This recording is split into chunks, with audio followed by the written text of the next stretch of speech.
Vida en el Espíritu, parte 6.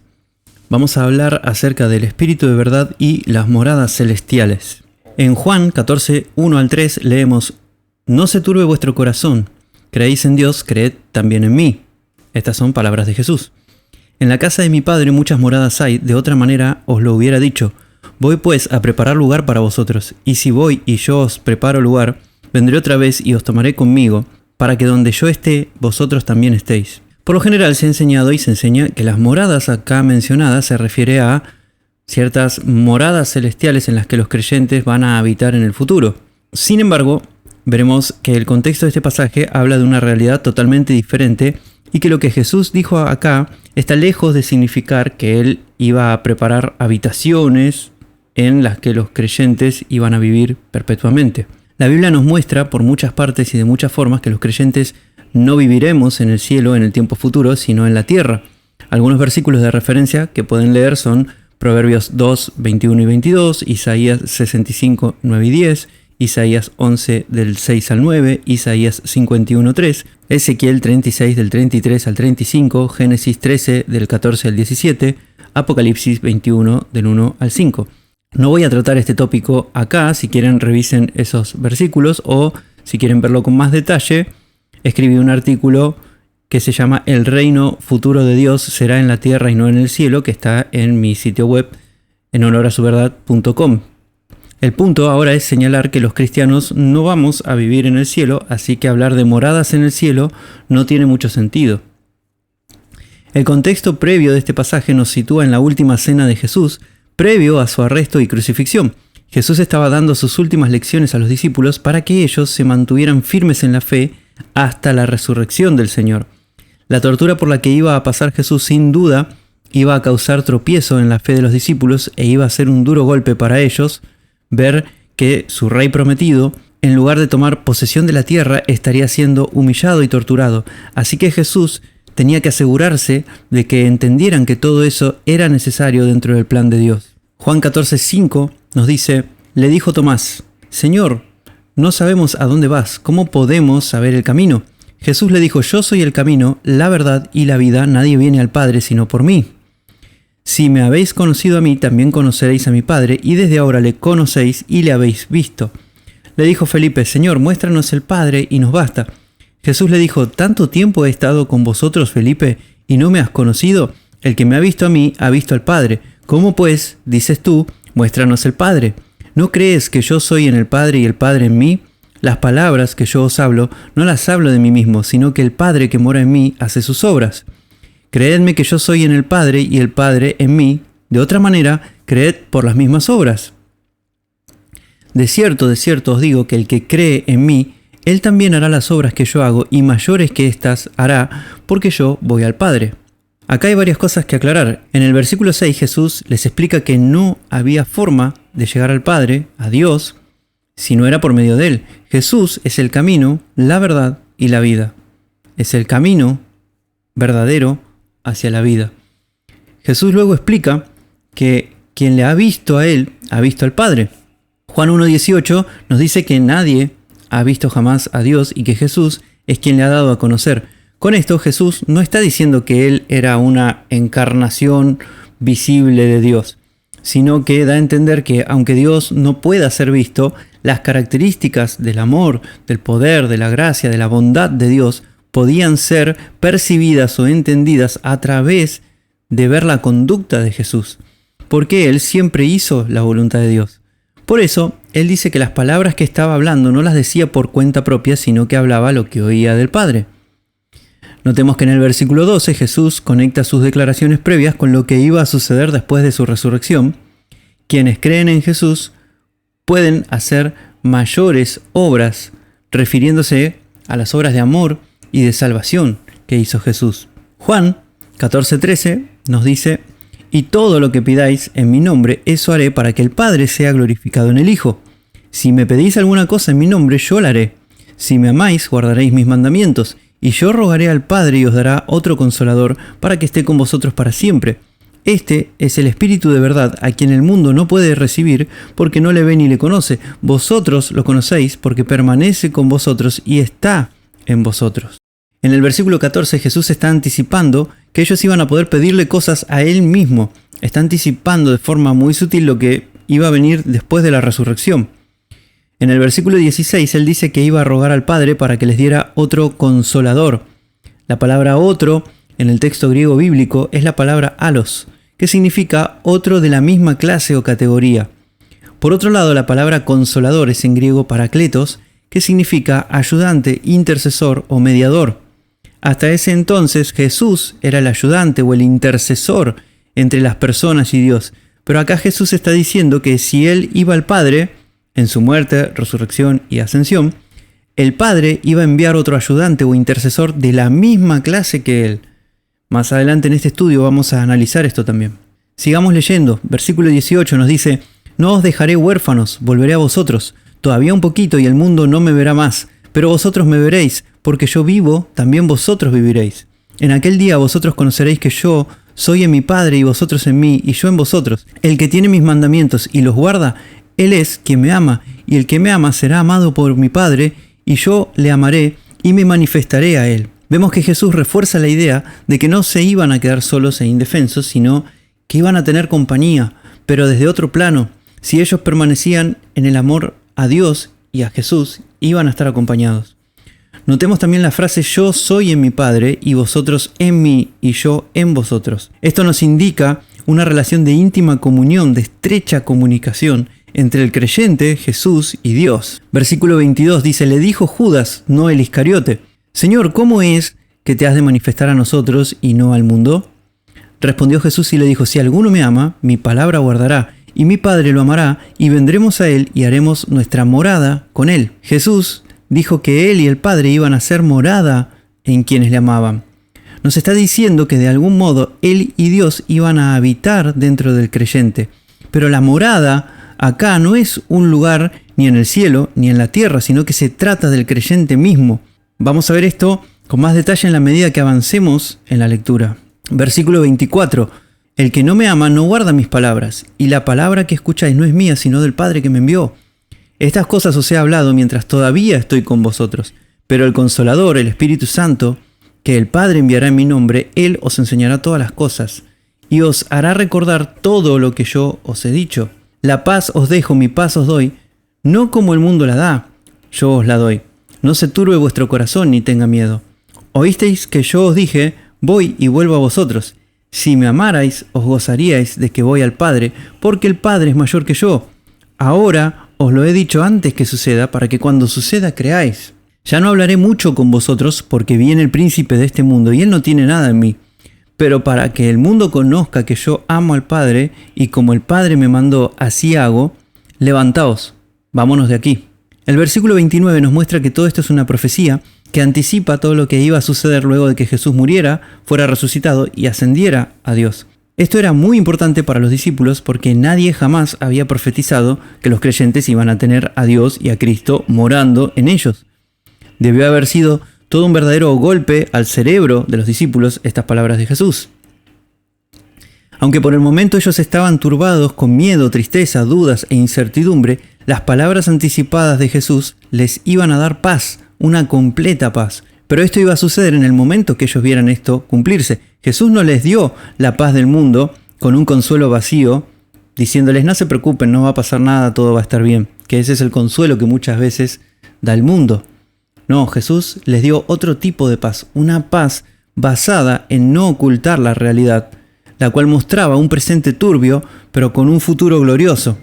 Lo que Jesús iba a hacer es un sacrificio sublime con el fin de que los que aman a Dios pudieran tener una íntima relación con Dios, tan íntima que figurativamente habla de Dios y Jesús morando en quienes le aman. En todo el contexto de este capítulo, Jesús no habla en absoluto sobre un lugar en el que los creyentes van a vivir en el futuro. Si las moradas de los primeros versículos y el lugar que Jesús iba a preparar era un lugar donde vivir en el futuro, ¿por qué no mencionó nada de esto en todo el contexto? Claramente Jesús no estaba hablando de habitaciones o casas en el reino venidero, sino de algo totalmente distinto. Releamos los versículos 2 y 3. En la casa de mi Padre muchas moradas hay, de otra manera os lo hubiera dicho. Voy pues a preparar lugar para vosotros. Y si voy y os preparo lugar, vendré otra vez y os tomaré conmigo para que donde yo esté, vosotros también estéis. Noten las palabras casa y morada. La palabra traducida acá como casa es en griego oikia, que es la palabra que genéricamente se traduce como casa, pero en muchos contextos se usa también en forma de metonimia, que es una figura literaria, para designar a un hogar o una familia que habita en esa casa. Por ejemplo, en Juan 4:53 dice: el Padre entonces entendió que era aquella hora cuando Jesús le había dicho: tu hijo vive, y creyó él y toda su casa. Acá la palabra casa refiere a toda la familia, todos los que habitaban con esta persona en su casa. La palabra moradas en Juan 14:2 en el texto griego es la palabra moné, que significa primeramente lugar de permanencia, y de ahí que toma el sentido de morada, habitación, hogar. Lo que tenemos que tener en cuenta es que el sentido esencial y primario de esta palabra es un lugar en donde alguien se queda o permanece continuamente, lo cual puede ser dentro de una habitación, una casa, una edificación, o también puede ser fuera de esta, si es que alguien está mucho tiempo continuamente en un lugar y se queda en ese lugar mucho tiempo. Esta palabra griega notablemente se usa solo 2 veces en la Biblia, acá y en el versículo 23, por lo cual quedan estrechamente conectados estos 2 versículos. ¿Y qué dice el versículo 23? Vamos a volver a leerlo. Le dijo Judas, no el Iscariote: Señor, ¿cómo es que te has de manifestar a nosotros y no al mundo? Respondió Jesús y le dijo: si alguno me ama, mi palabra guardará, y mi Padre lo amará, y vendremos a él y haremos nuestra morada, moné, con él. Entonces vemos que la morada está relacionada con tener a Dios y a Jesús permaneciendo continuamente en nosotros. Las moradas que Jesús iba a preparar eran a los cristianos mismos, solo que Jesús está hablando en forma figurada, está anticipando de una forma un poco velada, tapada, el hecho de que al resucitar iba a ser posible un nuevo tipo de relación entre Dios y los creyentes, en el cual Dios y Jesús iban a poder actuar continuamente en cada cristiano, y en la cual esa unión con Dios y Jesús iba a ser permanente. Con esto en mente podemos comprender que la casa a la que Jesús se refiere en el versículo 3 no es el cielo o un lugar específico donde esté Dios, sino que se trata de la familia de Dios, aquellos que aceptan a Jesús como Señor y pasan a ser hijos de Dios. Jesús era el Hijo amado de Dios, Jesús tenía una unión permanente con Dios, Jesús era la casa de Dios donde Dios había hecho morada, pero el plan de Dios era que cada persona que crea pudiera ser casa de Dios, pueda ser un lugar de morada de Dios. La palabra morada, como mencioné previamente, es en griego moné, y el verbo relacionado a esta palabra es menó, traducido como morar, quedarse, permanecer o habitar. En Juan 14:10 leemos: ¿no crees que yo soy en el Padre y el Padre en mí? Las palabras que yo os hablo no las hablo de mí mismo, sino que el Padre que mora, menó, en mí, hace sus obras. Mora acá es menó. Jesús dice que el Padre moraba en él. Dios permanecía en Jesús. La unión de Jesús y Dios era permanente y continua. Juan 14:16, vamos a volver a leer, nos dice: y yo rogaré al Padre y os dará otro consolador para que esté con vosotros para siempre. Este es el Espíritu de verdad, a quien el mundo no puede recibir, porque no le ve ni le conoce. Vosotros lo conocéis, porque permanece con vosotros y está en vosotros. En este caso, hay algunos detalles de la traducción que es necesario revisar y corregir. Los traductores de la Reina Valera actualizada acá tradujeron menó, primero como esté y después como permanece, pero es la misma palabra griega. En el texto griego son la misma palabra, esa palabra esté y esa palabra permanece. La palabra consolador, como mencioné previamente, debería traducirse como ayudante o intercesor, y este intercesor es de la misma clase que Jesús, es otro de la misma clase, la palabra griega alos. La palabra con, después de esté, en griego es meta, que es una preposición que denota en compañía de. Las palabras para siempre son en griego eis ton aiona, que deberían traducirse como hacia la era o hasta la era o durante la era. Son las posibles traducciones de esa frase. Por lo general refiere a las eras venideras, ya sea en el reino del milenio o el reino final. La palabra con, donde dice permanece con vosotros, en griego es la palabra para, es otra palabra que se traduce con, que significa en realidad cerca de o al lado de. Por otro lado, la palabra en, donde dice en vosotros, significa dentro de, junto a, unido a o junto con. Entonces, podemos hacer una traducción de estos versículos de la siguiente manera. Y yo rogaré al Padre y les dará otro intercesor de la misma clase que yo, para que permanezca en compañía de ustedes hasta la era venidera. Este es el Espíritu de la verdad, a quien el mundo no es capaz de recibir porque no le ve ni le conoce, pero ustedes lo conocen porque permanece cerca de ustedes y estará dentro de ustedes. O estará unido a ustedes. ¿Qué es lo que podemos ver hasta ahora? Vemos que Jesús está diciendo que iba a venir el Espíritu de la verdad, que era un intercesor de la misma clase que Jesús mismo, y este Espíritu de verdad estaba cerca de ellos, pero iba a estar dentro de o unido a ellos. Versículo 18 dice: no os dejaré huérfanos, volveré a vosotros. Todavía un poquito y el mundo no me verá más, pero vosotros me veréis, porque yo vivo, también vosotros viviréis. En aquel día vosotros conoceréis que yo soy en mi Padre y vosotros en mí, y yo en vosotros. El que tiene mis mandamientos y los guarda, él es quien me ama, y el que me ama será amado por mi Padre, y yo le amaré y me manifestaré a él. Nuevamente vemos que acá Jesús está tratando de alentarlos, diciéndoles que no iban a quedar huérfanos, que él iba a volver a ellos. Además les dice que en aquel día ellos iban a conocer que Jesús estaba en el Padre y ellos en él y él en ellos. En otras palabras, Jesús le está diciendo que luego de su ascensión se iba a hacer disponible un tipo de comunión con Dios y con Él muy, muy íntima, al punto de que es como si uno estuviese dentro del otro. Juan 14:23.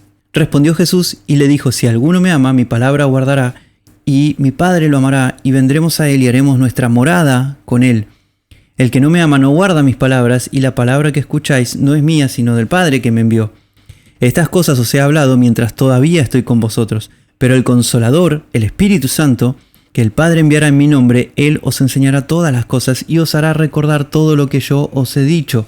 La expresión, el Espíritu Santo acá, se refiere al don, no se refiere obviamente a Dios, porque dice que Dios lo iba a dar, así que Espíritu Santo en este caso se refiere al don de Dios. De acá parte la idea de que el don de Espíritu Santo es ese consolador o intercesor del cual habla Jesús y que de algún modo tiene una vida propia. Pero ya vimos en capítulos anteriores que el don de Espíritu Santo es nuestro sello de garantía de la vida perpetua en el reino venidero. Esto parece ser una contradicción, pero acá no hay contradicción. Vamos a ver que todo esto encaja perfectamente sin contradecirse. Juan 15:26 nos dice: pero cuando venga el Consolador, el Espíritu de verdad que yo os enviaré de parte del Padre, el cual procede del Padre, Él dará testimonio de mí. Acá el intercesor es llamado el Espíritu de verdad, y Jesús dice que Él lo iba a enviar de parte del Padre. Esto puede parecer una contradicción con el texto anterior, donde Jesús dijo que el Padre lo iba a enviar, pero no lo es, porque sabemos que Jesús ahora es mediador entre Dios y los seres humanos y que todo lo que Dios envía a los creyentes lo envía por medio de Jesucristo. En realidad, acá Jesús está diciendo lo que iba a suceder luego de su resurrección, que Él iba a ir al cielo con Dios y estaría trabajando junto con Dios. Juan 15:1 dice: yo soy la vid verdadera y mi Padre es el labrador. Toda rama que en mí no está llevando fruto la quita, y toda rama que está llevando fruto la limpia para que lleve más fruto. Ya vosotros estáis limpios por la palabra que os he hablado. Permaneced en mí y yo en vosotros. Como la rama no puede llevar fruto por sí sola si no permanece en la vid, así tampoco vosotros si no permanecéis en mí. Yo soy la vid, vosotros las ramas. El que permanece en mí y yo en él, éste lleva mucho fruto, pero separados de mí nada podéis hacer. Si alguien no permanece en mí, es echado fuera como rama y se seca, y las recogen y las echan en el fuego, y son quemadas. Si permanecéis en mí y mis palabras permanecen en vosotros, pedid lo que queráis y os será hecho. En esto es glorificado mi Padre, en que llevéis mucho fruto y seáis mis discípulos. Aunque Jesús parece haber cambiado de tema, en realidad no lo hizo. Acá usa la figura de la vid y da a entender que solo conectados con Él podemos dar fruto espiritual. Recordemos que Él estaba a punto de ser crucificado, así que la única forma en que los discípulos y cualquier persona podrían permanecer en Cristo y Cristo en ellos es que Él resucitara de entre los muertos y que pudiera conectarse con los creyentes espiritualmente. Juan 15:9.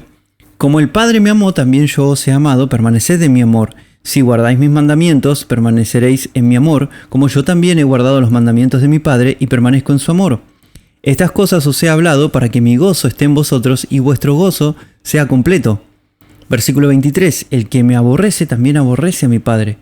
Versículo 26. Pero cuando venga el Consolador, el Espíritu de verdad que yo os enviaré de parte del Padre, el cual procede del Padre, Él dará testimonio de mí. Además vosotros también testificaréis porque habéis estado conmigo desde el principio. Entonces podemos ver cómo Jesús refuerza el sentido de unión que hay entre Él, Dios y los que le aman. El Padre ama a Jesús y Jesús ama a los discípulos. Los discípulos guardan los mandamientos de Jesús, así como Jesús guardó los mandamientos de Dios. Si alguien aborrece a Jesús, aborrece al Padre. Lógicamente, porque Jesús siempre hizo y sigue haciendo la voluntad de Dios. Juan 16:4. Sin embargo, os he dicho estas cosas para que cuando venga su hora, os acordéis de ellas que yo os las dije. Sin embargo, no os dije esto al principio porque yo estaba con vosotros. Pero ahora voy al que me envió, y ninguno de vosotros me pregunta, ¿a dónde vas? Más bien, porque os he dicho esto, vuestro corazón se ha llenado de tristeza. Previamente Jesús dijo que estas cosas las había hablado para que tuvieran gozo, pero ahora Él dice que por estas palabras los discípulos se habían llenado de tristeza. Y esto es porque ellos no entendían todo lo que debía suceder, así que en el momento las palabras de Jesús les fueron causa de tristeza. Pero luego de la resurrección de Jesús, esas mismas palabras les iban a traer gozo, un gozo completo, porque iban a ver la confirmación de todo lo que Jesús había dicho que sucedería. Por eso vemos que muchas veces el gozo de Dios, la paz de Dios, las cosas que vienen de Dios, no son inmediatas y del presente, pero cuando vienen son fuertes, son reales, son espirituales, son perpetuas. Juan 16:7. Pero yo os digo la verdad, os conviene que yo me vaya, porque si no me voy, el Consolador no vendrá a vosotros. Si yo voy, os lo enviaré. Versículo 12. Todavía tengo que deciros muchas cosas, pero ahora no las podéis sobrellevar. Y cuando venga el Espíritu de verdad, Él os guiará a toda verdad, pues no hablará por sí solo, sino que hablará todo lo que oiga y os hará saber las cosas que han de venir. Él me glorificará porque recibirá de lo mío y os lo hará saber. Todo lo que tiene el Padre es mío. Por esta razón dije que recibirá de lo mío y os lo hará saber. Jesús acá nos dice que el Espíritu de verdad, este intercesor, los iba a guiar hacia toda la verdad y que iba a tomar de lo que es de Jesús y lo haría saber a los discípulos. En todo esto que leemos surgen muchas cosas confusas. En principio pareciera que este intercesor iba a ser una clase de espíritu que no es Dios ni es Jesús, pero que tiene vida propia, como para tomar de la sabiduría y del poder de Dios y de Jesús y dárselo a los creyentes. En todo el texto no queda muy claro qué cosas iba a hacer Dios, qué cosas iba a hacer Jesús y qué cosas iba a hacer este intercesor misterioso del cual habla Jesús. De estos 3 capítulos del libro de Juan, 14 al 16, se han derivado incontables doctrinas diferentes y en muchos casos contradictorias entre sí. Creo que esto se debe en gran parte a no haber prestado atención a un versículo muy importante en todo este contexto, que es Juan 16:25, que dice: os he hablado estas cosas en figuras, pero viene la hora cuando ya no os hablaré más en figuras, sino claramente os anunciaré acerca del Padre. Jesús dijo: os he hablado estas cosas en figuras. Todo esto que habló Jesús eran figuras, no era literal. La palabra figuras acá es la traducción de la palabra griega paroimia, que significa figura, dicho oscuro o proverbio. Esta palabra se usa para referirse a una historia o enseñanza que contiene cierta oscuridad, que oculta el verdadero sentido de lo que se está diciendo. En otras palabras, contiene un mensaje en forma velada y no una descripción literal de los hechos. Existen 5 usos de esta palabra griega, 4 de los cuales son de Juan y 3 están en este contexto. Previo al análisis de esta figura en este texto, vamos a ver los otros 2 usos de la palabra griega paroimia. En Juan 1:6 leemos: de cierto os digo, el que no entra al redil de las ovejas por la puerta, sino que sube por otra parte, ese es el ladrón y asaltante. Pero el que entra por la puerta es el pastor de las ovejas. A él le abre el portero, y las ovejas oyen su voz. A sus ovejas las llama por nombre y las conduce afuera. Y cuando saca afuera a todas las suyas, va delante de ellas y las ovejas le siguen, porque conocen su voz. Pero al extraño jamás seguirán, más bien huirán de él porque no conocen la voz de los extraños. Jesús les dijo esta figura, ahí está, paroimia, pero ellos no entendieron qué era lo que les decía. En el versículo 6 la palabra figura es la palabra griega paroimia. Noten que Jesús acá se está refiriendo a un hecho habitual y muy conocido entre los habitantes de su época. Todos ya sabían que el pastor entraba por la puerta del redil a llevarse las ovejas para pastar y que los ladrones saltaban el cerco para robarse las ovejas. Que Jesús contara esto no era una novedad, pero él quiso dar una lección a través de estas palabras. Como vemos en el versículo 6, nadie entendió a qué se refería. Recién pudieron comprender el mensaje luego de que Jesús les da la explicación en los versículos siguientes. Otro uso de paroimia está en 2 de Pedro 2:20. Donde dice, porque si los que se han escapado de las contaminaciones del mundo por el conocimiento de nuestro Señor y Salvador Jesucristo se enredan de nuevo en ellas y son vencidos, el último estado les viene a ser peor que el primero, pues mejor les habría sido no haber conocido el camino de justicia que después de conocerlo volver atrás del santo mandamiento que les fue dado. A ellos les ha ocurrido lo del acertado proverbio, el perro se volvió a su propio vómito y la puerca lavada a revolcarse en el cieno. En este caso la palabra paroimia fue traducida a proverbios, sin embargo, también vemos que se refiere a un dicho con un mensaje oculto, porque el dicho, el perro vuelve a su propio vómito y la puerca lavada a revolcarse en el cieno, se está refiriendo, como el mismo contexto lo dice, a aquellas personas que luego de haber sido limpiadas con la sangre de Cristo, vuelven a ensuciarse con las contaminaciones del mundo, vuelven a alimentarse de aquello que tanto mal les había hecho. Estos dos ejemplos nos sirven para comprender que una paroimia se refiere a una enseñanza con un mensaje oculto o velado, no a algo literal. Por eso, lo que Jesús habló en los capítulos 14, 15 y 16 tienen que entenderse como parte de un mensaje figurado, un mensaje que no es estrictamente literal. Todo esto que Jesús estaba hablando lo hablaba en términos figurados porque él sabía que aún sus discípulos no podían sobrellevar lo que él tenía para decir. La intención de Jesús no era que ellos entendieran las cosas en ese momento, sino dejarles un mensaje que al cumplirse, luego de su resurrección, les diera a ellos gozo y paz. Ellos no lo iban a entender en el momento, lo iban a entender más adelante.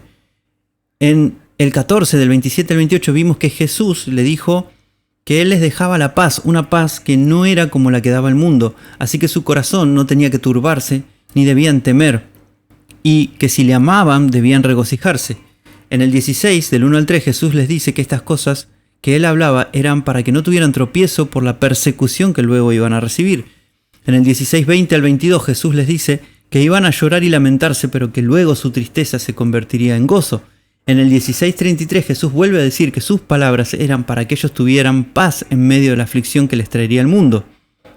Como se puede ver, Jesús les está diciendo que se estaba gestando algo en el mundo espiritual que estaba a punto de ser dado a luz, y esto iba a traer un tiempo de dolor, temor, desconcierto, aflicción para los discípulos, pero al final la tristeza se iba a convertir en gozo y la paz de Dios iba a llenar sus corazones cuando el Espíritu llegara a ellos luego de la exaltación de Jesús.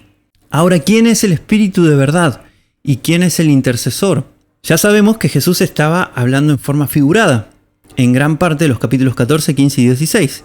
Tal como hemos visto, las moradas en el cielo no se refieren a un lugar donde vamos a habitar, sino que hace referencia a la íntima comunión de Dios y Jesús con cada creyente. Ahora nos falta entender qué o quién es el intercesor y el Espíritu de verdad del cual habló Jesús. Volvamos a leer Juan 14, 16 y 17. Dice, y yo rogaré al Padre y os daré otro consolador para que esté con vosotros para siempre. Este es el Espíritu de verdad, a quien el mundo no puede recibir porque no lo ve ni le conoce. Vosotros lo conocéis porque permanece con vosotros y estará en vosotros.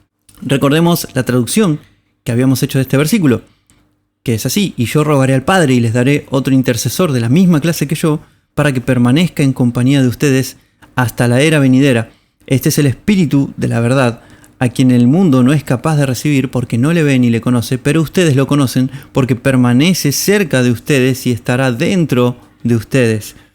Queda claro que el intercesor y el Espíritu de verdad son lo mismo. Y también es claro que este es de la misma clase que Jesús mismo. Además, Jesús está diciendo que estaba cerca de ellos e iba a estar dentro o unido a ellos. En el mismo contexto hemos visto que Jesús dice que Dios y Él iban a morar dentro de los creyentes. Dios no puede ser el intercesor porque Él es el que iba a enviar a ese intercesor, así que queda claro de todo este contexto que cuando Jesús habló de un intercesor o ayudante de la misma clase que Él, se refería a Él mismo. El Espíritu de verdad es Jesús mismo. El intercesor es Jesús. Jesús, al decir que venía otro intercesor o ayudante de la misma clase que Él, está hablando de Él mismo, solamente que, como vimos, está hablando de forma figurada, porque había cosas que aún no podía revelar. Colosenses 1:24 nos dice: ahora me gozo en lo que padezco por vosotros, dice el apóstol Pablo, y completo en mi propia carne lo que falta de las tribulaciones de Cristo a favor de su cuerpo, que es la iglesia. De ella llegué a ser ministro según el oficio divino que Dios me dio a vuestro favor, para dar pleno cumplimiento a la palabra de Dios, el misterio de Dios que había estado oculto desde los siglos y generaciones, pero que ahora ha sido revelado a sus santos. A estos Dios ha querido dar a conocer cuáles son las riquezas de la gloria de este misterio entre las naciones, el cual es Cristo en vosotros, la esperanza de gloria. El apóstol Pablo dice acá que a él se le reveló un misterio que Dios había tenido oculto desde los siglos y generaciones, y parte de ese misterio es Cristo en vosotros. El hecho de que Cristo iba a estar de forma permanente unido a cada creyente era un secreto guardado por Dios. Por eso Jesús no lo podía revelar directamente. Por eso Jesús habló de sí mismo en tercera persona. Una vez resucitado Cristo, el secreto pudo ser revelado. Por eso, el mismo Juan, cuando vuelve a mencionar al Paracletos, el intercesor, deja bien en claro quién es. Primera de Juan 2:1 dice: hijitos míos, estas cosas os escribo para que no pequéis, y si alguno peca, abogado tenemos delante del Padre, a Jesucristo el justo. La palabra abogado acá, en el texto griego, es paracletos, es la misma palabra que los editores de la Reina Valera actualizada tradujeron como consolador en los pasajes que leímos previamente. Acá Juan dice claramente que el intercesor o el ayudante, el paracletos, es Jesús. Así que Jesús es el Espíritu de verdad y también es el intercesor. Y esto tiene total sentido. Primera de Timoteo 2:5 nos dice que el único mediador entre Dios y los seres humanos es Jesucristo. No hay otro. No hay otro espíritu que interceda entre nosotros y Dios. Es Jesús. Noten cómo encaja todo esto con los siguientes versículos de Juan 16. Juan 16:5. Pero ahora voy al que me envió, y ninguno de vosotros me pregunta: ¿a dónde vas? Más bien, porque os he dicho esto, vuestro corazón se ha llenado de tristeza. Pero os digo la verdad, os conviene que yo me vaya, porque si no me voy, el Consolador no vendrá a vosotros, y si yo voy, os lo enviaré. Cuando Él venga, convencerá al mundo de pecado, de justicia y de juicio. En cuanto a pecado, porque no creen en mí. En cuanto a justicia, porque me voy al Padre y no me veréis más. Y en cuanto a juicio, porque el príncipe de este mundo ha sido juzgado. Todavía tengo que deciros muchas cosas, pero ahora no las podéis sobrellevar. Y cuando venga el Espíritu de verdad, Él os guiará a toda la verdad, pues no hablará por sí solo, sino que hablará todo lo que oiga, y os hará saber las cosas que han de venir. Él me glorificará porque recibirá de lo mío y os lo hará saber. Todo lo que tiene el Padre es mío, por esa razón dije que recibirá de lo mío y os lo hará saber. Y la pregunta es: ¿quién llegó a los discípulos luego de la resurrección de Jesús? Jesús mismo. ¿Quién es el que hoy guía a los creyentes hacia la verdad? Jesús. Pero Él no podía revelar estas cosas en ese momento, así que habló de sí mismo como si fuera una tercera persona, como si fuera un espíritu distinto. Jesús sabía lo que iba a suceder, por eso después dijo, en Juan 17:20, «Mas no ruego solamente por estos, sino también por los que han de creer en mí por la palabra de ellos, para que todos sean uno, como tú, oh Padre, en mí, y yo en ti, que también ellos sean uno en nosotros, para que el mundo crea que tú me enviaste. La gloria que me diste yo les he dado, para que sean uno, así como nosotros somos uno. Yo en ellos y tú en mí, para que sean perfectos en unidad, para que el mundo conozca que tú me enviaste, y que los has amado a ellos como también me has amado a mí. Padre, aquellos que me has dado, quiero que donde yo estoy, también ellos estén conmigo, para que vean mi gloria que me has dado, porque me has amado desde antes de la fundación del mundo. Padre justo, el mundo no te ha conocido, pero yo te he conocido, y estos han conocido que tú me enviaste. Y les he dado a conocer tu nombre, y lo daré a conocer aún, para que el amor con que me has amado esté en ellos y yo en ellos. Dios hizo una obra espiritual por medio del sacrificio de Cristo, que permite a cada creyente tener una relación con Dios y con Cristo tan íntima que se puede considerar que Dios, Cristo y el creyente son uno solo. Somos uno. Las realidades espirituales son invisibles, son imperceptibles a nuestros 5 sentidos humanos y por lo tanto son muy difíciles de explicar. Para poder explicar lo que Dios ha hecho en nosotros por medio de Cristo, Él dice en la Biblia que somos uno con Cristo y con Dios, y dice que Dios está en Cristo y Cristo está en nosotros, y que así somos perfectos en unidad. ¿Y por qué Jesús menciona al Espíritu Santo? En el 14:26 dice: pero el Consolador, el Espíritu Santo que el Padre enviará en mi nombre, Él os enseñará todas las cosas y os hará recordar todo lo que yo os he dicho. Jesús acá parece decir que el Consolador es el Espíritu Santo, pero sabiendo que el intercesor es Jesús mismo, no es posible que el Espíritu Santo sea el intercesor. Recordemos que Jesús estaba hablando de modo figurado, así que ciertos roles acá se pueden mezclar. El Espíritu Santo, como hemos visto en capítulos previos, es la garantía de que viviremos para siempre en el reino venidero. Es nuestro sello de que somos hijos de Dios y eso no va a cambiar. En el momento que recibimos el don de Espíritu Santo, también Dios nos hace sus hijos y pasamos a ser casa de Dios y también pasamos a formar parte del cuerpo de Cristo que Dios ha formado. En el momento que recibimos el don de Espíritu Santo, pasamos a ser uno con Cristo y con Dios. Por lo tanto, si bien el Espíritu Santo, como hemos visto, no es lo que nos capacita para recibir el poder de Dios, sí es simbólico de una más profunda comunión con Dios. Por eso es lógico que Jesús mencionara acá el don de Espíritu Santo.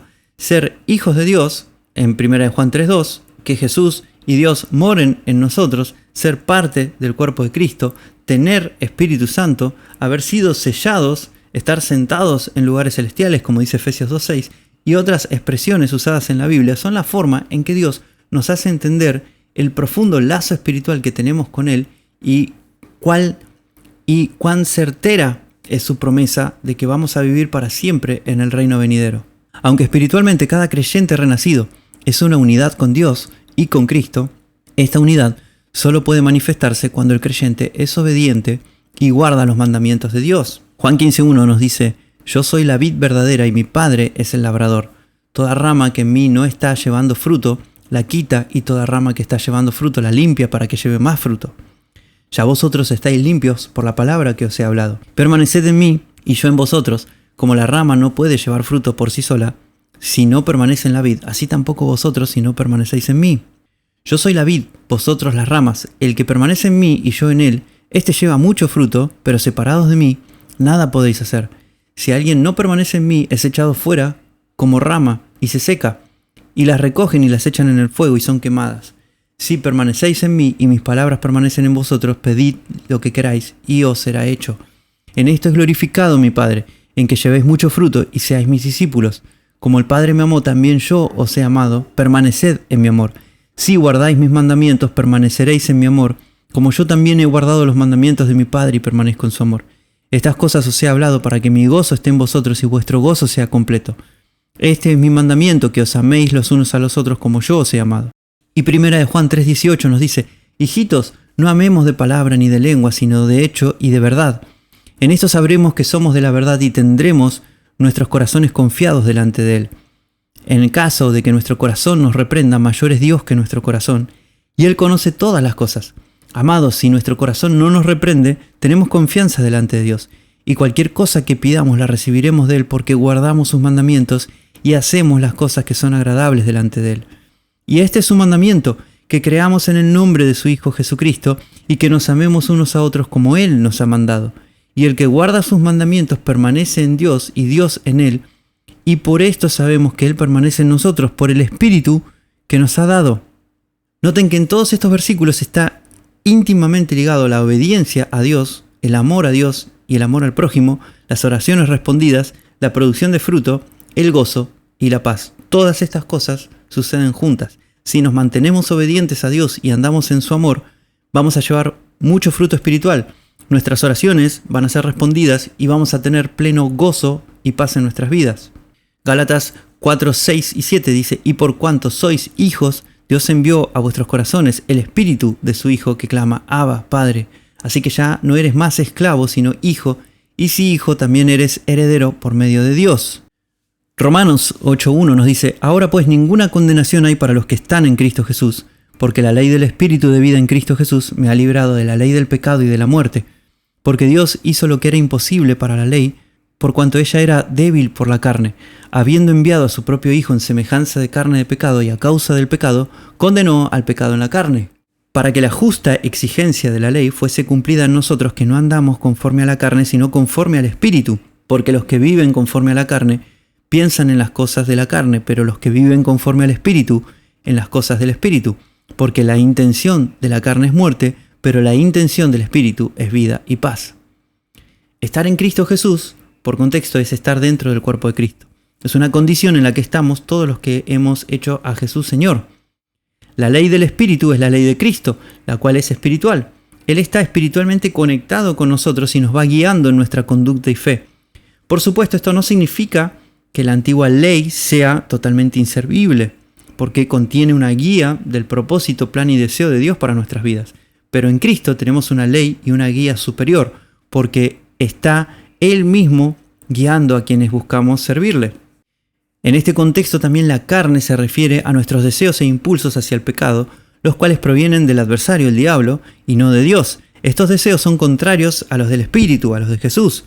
La intención del diablo y sus tentaciones hacia el pecado es llevarnos hacia la muerte, mientras que la intención de Cristo es darnos vida y paz. Por consiguiente, si andamos conforme a la guía y mandamientos del Señor, vamos a tener vida y paz. Romanos 8:7 nos dice: pues la intención de la carne es enemistad contra Dios, porque no se sujeta a la ley de Dios, ni tampoco puede. Así que los que viven según la carne no pueden agradar a Dios. Sin embargo, vosotros no vivís según la carne, sino según el Espíritu, si es que el Espíritu de Dios mora en vosotros. Si alguno no tiene el Espíritu de Cristo, no es de él. Pero si Cristo está en vosotros, aunque el cuerpo está muerto a causa del pecado, no obstante el Espíritu vive a causa de la justicia. Y si el Espíritu de aquel que resucitó a Jesús de entre los muertos mora en vosotros, el que resucitó a Cristo de entre los muertos también dará vida a vuestros cuerpos mortales mediante su Espíritu que mora en vosotros. Acá tenemos un complemento perfecto de todo lo que vimos previamente en Juan 14 al 16, sobre Dios y Cristo morando en el creyente. Acá el Espíritu de Dios se refiere a Dios, por supuesto, y es equivalente a lo que dice el versículo 11, que el Espíritu de aquel que resucitó a Jesús, obviamente hablando de Dios. En el versículo 10 nos dice si Cristo está en vosotros, lo cual es lo mismo que había dicho Jesús, que dijo que este Espíritu iba a estar en nosotros. Romanos 8:12 dice: así que hermanos, somos deudores, pero no a la carne, para que vivamos conforme a la carne, porque si vivís conforme a la carne, habéis de morir, pero si por el Espíritu hacéis morir las prácticas de la carne, viviréis. Porque todos los que son guiados por el Espíritu de Dios, estos son hijos de Dios. Pues no recibisteis el espíritu de esclavitud para estar otra vez bajo el temor, sino que recibisteis el espíritu de adopción como hijos, en el cual clamamos: Abba, Padre. El Espíritu mismo da testimonio juntamente con nuestro espíritu de que somos hijos de Dios. La vida conforme a la carne, los deseos pecaminosos, nos conducen a la muerte. Por otro lado, vivir conforme al Espíritu, o sea, conforme a la guía de Jesús, nos conduce hacia la vida. Luego se nos dice que si somos guiados por el Espíritu de Dios, o sea, por Dios mismo, somos hijos de Dios. Y lógico, Dios guía a sus hijos. Después se nos habla del espíritu de esclavitud versus el espíritu de adopción.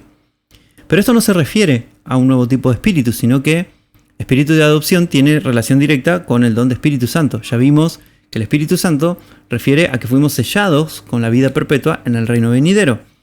Nuestro espíritu ahora es santo, está apartado para el reino de Dios. Y del mismo modo, el espíritu de adopción se refiere a que ahora somos hijos de Dios, y es una forma de hacernos entender que no hay vuelta atrás, que eso es permanente, vamos a ser sus hijos para siempre. Después leemos que el Espíritu, refiriéndose a Jesús, da testimonio con nuestro espíritu de que somos hijos de Dios. Esto quiere decir que Jesús, por medio de su conexión espiritual con nosotros, continuamente nos recuerda que somos hijos de Dios. Jesús quiere que recordemos esto continuamente. Versículo 22 de Romanos 8, porque sabemos que toda la creación gime a una, y a una sufre dolores de parto hasta ahora, y no solo la creación, sino también nosotros, que tenemos las primicias del Espíritu, gemimos dentro de nosotros mismos, aguardando la adopción como hijos, la redención de nuestro cuerpo. Porque fuimos salvos con esperanza. Pero una esperanza que se ve no es esperanza, pues ¿quién sigue esperando lo que ya ve? Lógico, ¿no? Pero si esperamos lo que no vemos, con perseverancia lo guardamos.